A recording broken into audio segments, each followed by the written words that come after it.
Mayong udto kanatong tanan. Siguro gigutom mo kaya itong ebanghelyo, bangkete man o kumbira, no? Nagunahuna na sad murog kumbira. My dear friends, it is always the image of a banquet that Jesus wants to proclaim the kingdom of God and as well as the inner life of who God is.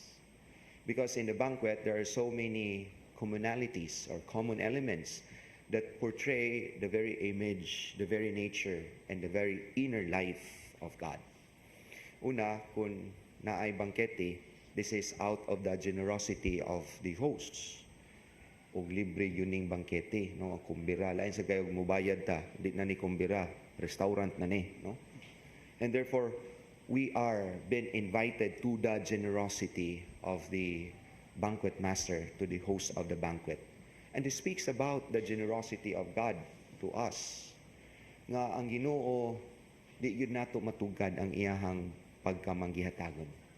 And God will just continue giving because that is the nature of God. If God stops giving, then therefore He ceases to be God. For God is always a God who gives.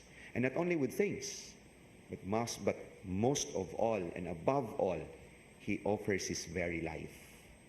This is the banquet in which He invited us, tungod kay di siya gusto nga mukaon lang ta, but His invitation goes beyond that, goes beyond the food at table, but the invitation goes to the inner life of God.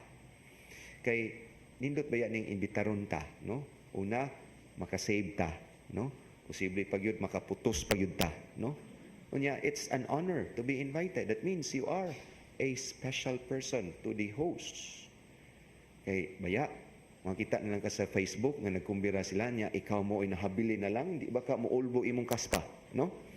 Di ba ka nimo atakihon diha sa Facebook, moingon may lagtukan mo kay wa ko, no? And therefore, it feels good to be invited. And this is also the reason why God reminds us that we are all invited. It goes beyond those who are invited. He extends His invitation to the poor, the lame, etc., and all the people, because the invitation of God is inclusive and not just exclusive. For us to feel that we belong to the family of God. No? Nindot man yung imbitaron ta. Kay makahuna-una sa that we are special. And that goes to us. When God invites us to Himself, that because He loves us. Di ta maingon nga wat imbitara sa Ginoo. Sama nga ang Santos nga Misa o sama ni kakumbira, no? Di na ta kinahanglan imbitaron kay gi-invite mo tatanan, no? There's no need for an RSVP in the Eucharist. It's just about our generosity to partake at the banquet because we are all invited. And another thing about the banquet is that there is plenty. There is bounty in the banquet.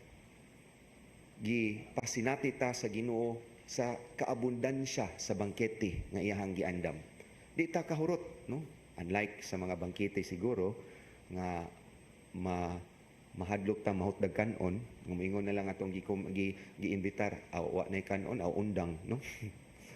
Apan the banquet of God is a kind of a banquet that we can experience abundance and bounty.